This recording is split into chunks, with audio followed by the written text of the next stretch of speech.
Au nom du Père et du Fils et du Saint-Esprit. Amen. La paix de Jésus soit dans votre maison, sa paix et sa joie. Alléluia. Nous reprenons l'évangile d'hier que j'avais lu dans les versets au-delà de ce qui nous a été proposé. Comme ça, on y revient, c'est parfait. Saint-Évangile de Saint Jean, chapitre 8, versets 21 à 30. Que ta parole, ô Jésus, entre dans mon esprit, que ma bouche proclame ta parole et que mon cœur l'accueille. Amen. Merci Jésus.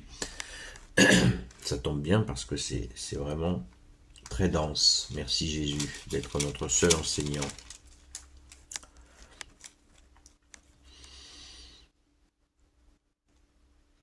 Alors, Jésus fit cette déclaration dans la salle des offrandes au temps où il enseignait dans le temple. Personne ne l'arrêta car son heure n'était pas encore venue. De nouveau, Jésus leur dit, « Je m'en vais et vous me chercherez. Et comme vous ne pouvez venir où je suis, vous mourrez dans votre état de péché. » Les Juifs donc se demandaient, il dit que nous ne pouvons pas aller là où il va. Est-ce que par hasard il pense à se tuer? Mais Jésus leur dit, « Vous êtes d'en bas et je suis d'en haut. Vous êtes de ce monde et moi je ne suis pas de ce monde. Je vous ai donc dit que vous mourrez avec vos péchés. Oui, si vous ne croyez pas que je suis, vous mourrez avec vos péchés. » Alors ils lui demandèrent, « Mais tu es qui ?» Jésus leur dit exactement ce que je viens de vous dire. J'ai beaucoup à dire et à condamner chez vous. Et ce que je dis au monde, je l'ai appris auprès de celui qui m'envoie, lui est vrai.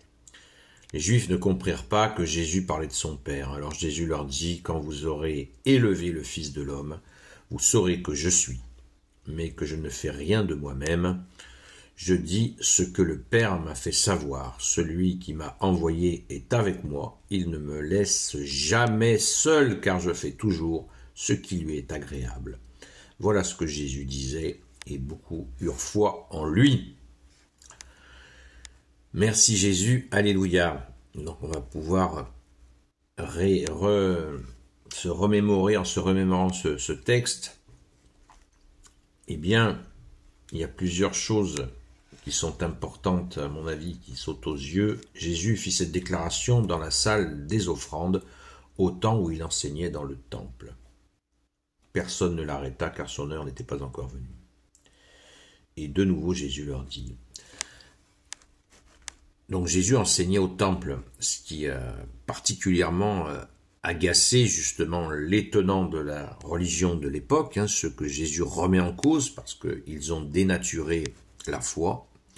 Et c'est leur heure à eux d'être confondus, comme on dit, confondus, vous voyez, comme dans les films policiers, où l'inspecteur, après avoir vu tout ce qui se passait, à un moment donné, il réunit tout le monde, et il dit, voilà ce qui s'est passé. Il a tout compris. Et Jésus est Dieu qui s'est fait homme. Ces gens-là se sont moqués de Dieu par leur comportement, croyant que ça allait continuer tranquille, mais pas du tout. Jésus vient les confondre et il passe un très sale quart d'heure et c'est pas fini. Et à tel point qu'ils vont le crucifier. Merci Jésus d'être offert pour nous. Tellement la haine d'être confondu au lieu d'accepter avec humilité la rouste qu'ils reçoivent afin de retrouver le chemin de l'humilité. C'est pour ça que Saint Jean-Marie Vianney, le saint curé d'Ars, disait quelles sont les trois vertus principales. Et il disait alors c'est quoi les trois vertus principales? Les gens disaient, on donnait, je sais pas moi, la foi, l'espérance, la charité, chercher, non. L'humilité. Et les deux autres, c'est quoi? L'humilité. Merci au saint curé d'Ars. Quel bonheur. Quand vous aurez élevé le Fils de l'homme, vous saurez que je suis. Ça vous dit pas quelque chose? Quand vous aurez, c'est-à-dire que quand ils l'auront crucifié, ça veut dire ça. Quand vous m'aurez crucifié, dit Jésus, vous saurez que je suis. Je suis, ça veut dire je suis Dieu. Jésus est Dieu. Le Fils est Dieu, de même nature que le Père. Amen. Et ça nous rappelle quoi? Vous savez, ce soldat romain qui a transpercé côté de Jésus, le cœur de Jésus, eh bien, quand il a transpercé Jésus, notre Seigneur Jésus bien-aimé, mort, il a dit, celui-là était vraiment le Fils de Dieu. Rendez compte, un païen, un soldat romain, c'est un païen. On ne croit pas. Et là, il a compris. C'est lourd, hein, c'est lourd, c'est dur. Merci Jésus. N'oublions pas non plus que Jésus a dit, ma vie, personne ne me la prend. Je la donne. Mais il n'y a pas de plus grand amour que de donner sa vie pour ceux qu'on aime. Et Jésus a dit, et je la donne car j'ai la capacité de la donner, mais aussi celle de la reprendre. Il est ressuscité. Donc, soyons très attentifs à cela, que Jésus s'est offert pour nous. D'où l'importance de reconnaître ce don d'amour.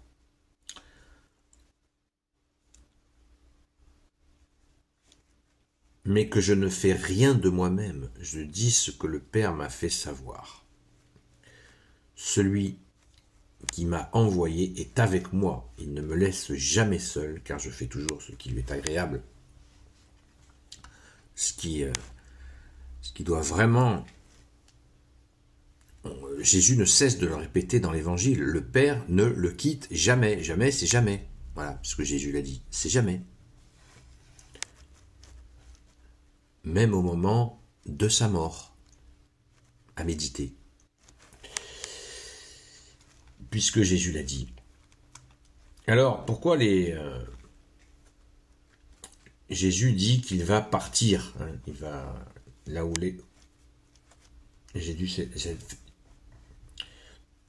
Je m'en vais, dit Jésus au verset 21, et vous me chercherez, et comme vous ne pouvez venir où je suis, vous mourrez dans votre état de péché. Jésus s'en va, il retourne là où il est. Dès le commencement du monde, Jésus était auprès du Père. C'est ce que nous appelons être à la droite du Père. Jésus est à la droite du Père. Donc ils ne peuvent pas le suivre. Mais non, nous sommes des mortels. Notre âme est immortelle. Si nous accédons au paradis, nous irons au paradis.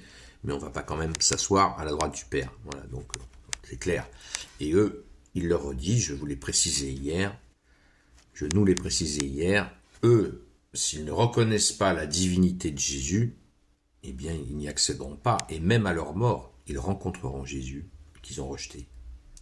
C'est certainement c'est de toute évidence, c'est ce qui leur est arrivé. D'où ces mots de Jésus. Amen, merci Jésus, tu es le roi de gloire, le Dieu de nos vies. C'est extrêmement puissant. On le voit avec les expériences de mort imminente de beaucoup de gens qui disent qu'ils ont vu Jésus.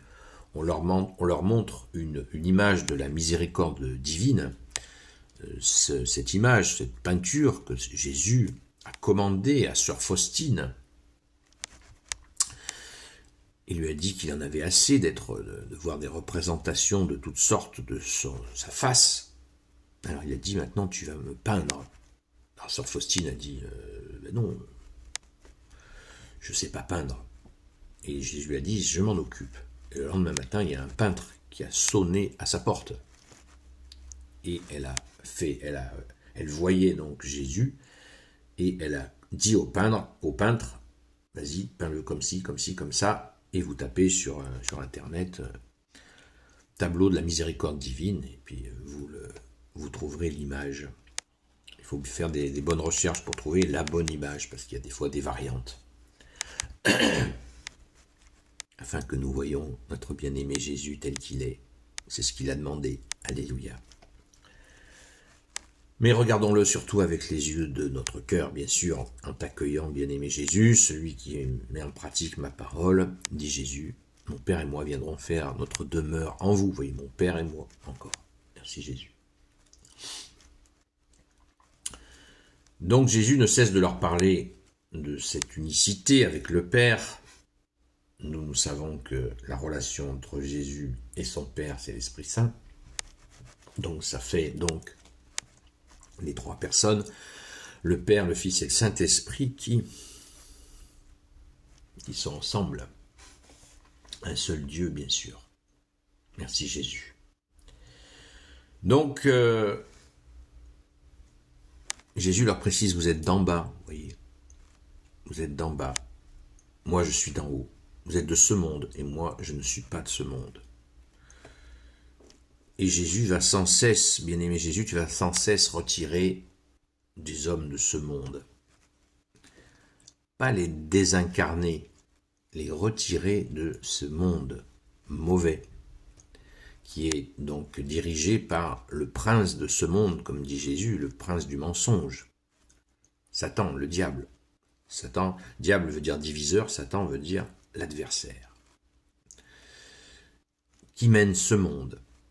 Et quand nous sommes dans la foi, baptisés, quand nous sommes avec toi, Jésus, eh bien, tu nous mets à l'abri. Nous sommes mis de côté. C'est exactement la définition de la sainteté. Les saints, ça veut dire être mis à part. Jésus met de côté, l'exemple suprême, ce sont les apôtres. Jésus a été même jusqu'à leur laver les pieds pour les rendre purs. Ce sont les propres mots de Jésus. Donc, si je ne te lave pas les pieds, dit Jésus à Saint Pierre, tu n'auras pas ta part avec moi. Donc, pour que les apôtres puissent faire la continuité de ce qu'a fait Jésus, il a fallu donc que Jésus les prépare pendant 3 ans, bien sûr, les forme, mais aussi les purifie. Totalement. Merci Jésus. Ce qui va donner ensuite ce qu'on appelle la succession apostolique, où les apôtres vont nommer des personnes que l'on appellera les évêques. Voilà, les évêques qui nomment des prêtres, mais aussi des laïcs. Des laïcs, bien sûr. C'est le sens du sacrement de la confirmation. Quand nous sommes confirmés dans la foi catholique, nous recevons quoi? Nous recevons les mains des apôtres. Ça ne veut pas dire qu'on va aller s'asseoir à la droite du Père. Hein. Voilà, restons modestes. Donc chacun a sa place. Donc il y a les consacrés et il y a les laïcs. Mais nous recevons tous des sacrements. Quand on est laïque comme moi, on ne reçoit pas le sacrement de l'ordre, c'est-à-dire les évêques, les prêtres, les diacres. Ce sont des sacrements de l'ordre. Nous, laïcs, nous ne les recevons pas. Nous recevons la confirmation. Quel bonheur! Les mains des apôtres. Hein. Si on prend la succession apostolique, ce sont les apôtres qui posent les mains sur nous. Il faut réaliser ce que c'est. Certains me disent, quel est ton rôle dans l'Église catholique, apostolique? J'ai reçu ma confirmation, j'ai reçu les mains des apôtres. Donc j'agis. Et je vous invite à en faire de même. Le sacrement de confirmation, c'est pour agir dans l'Église. Agir dans l'Église, c'est quoi? C'est s'occuper des murs, ou c'est la continuité, assurer la continuité de ce qu'a fait Jésus. Ben c'est ça l'Église. C'est assurer la continuité de ce qu'a fait Jésus. Église, ça veut dire rassemblement. Catholique, ça veut dire universel. Apostolique, ça veut dire des apôtres. Église, ça veut aussi bel et bien dire la continuité, assurer la continuité de ce qu'a fait Jésus. Ce qui a commencé par les apôtres.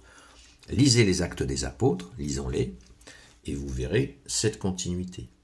D'ailleurs, dans les premiers siècles, les actes des apôtres étaient appelés l'évangile du Saint-Esprit.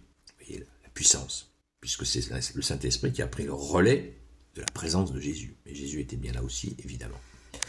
Gloire éternelle soit au Père et au Fils et au Saint-Esprit, maintenant et toujours et pour l'éternité. Amen. Ô Jésus, toi qui peux tout et qui portes tout, toi le Sauveur, toi l'Emmanuel, je te confie toutes celles et ceux qui regarderont cette vidéo ainsi que leurs proches selon ta seule volonté, ô Jésus. Sainte Marie, Reine des cieux, toi l'Immaculée Conception, toi qui écrases le serpent, toi qui es la lune sous tes pas, toi notre Mère, Notre-Dame, Saint Joseph, toi le juste et le saint, toi le sage, toi la terreur des démons, toi le saint gardien de la Sainte Église catholique apostolique, Sainte Marie-Madeleine, notre chère sainte patronne, et vous tous les saints et saintes, amis de Jésus, Saint Michel Archange, Saint Gabriel Archange, Saint Raphaël Archange, et vous tous les anges qui servez Jésus, je vous confie toutes celles et ceux qui regarderont cette vidéo, ainsi que leurs proches, selon ta seule volonté, ô Jésus. Rendez-vous ce soir à 20h jusqu'à 22h On priera à 21h45 sur la chaîne Seul Jésus Sauve sur TikTok. Je voudrais encore remercier tous les modérateurs de ce moment du soir, qui sont bien attentifs à tout ce qui se passe. Nous sommes régulièrement harcelés par différentes personnes, mais ce n'est pas grave, ce direct appartient à Jésus. Et nous prions sans cesse Saint Michel Archange, comme Jésus le souhaite.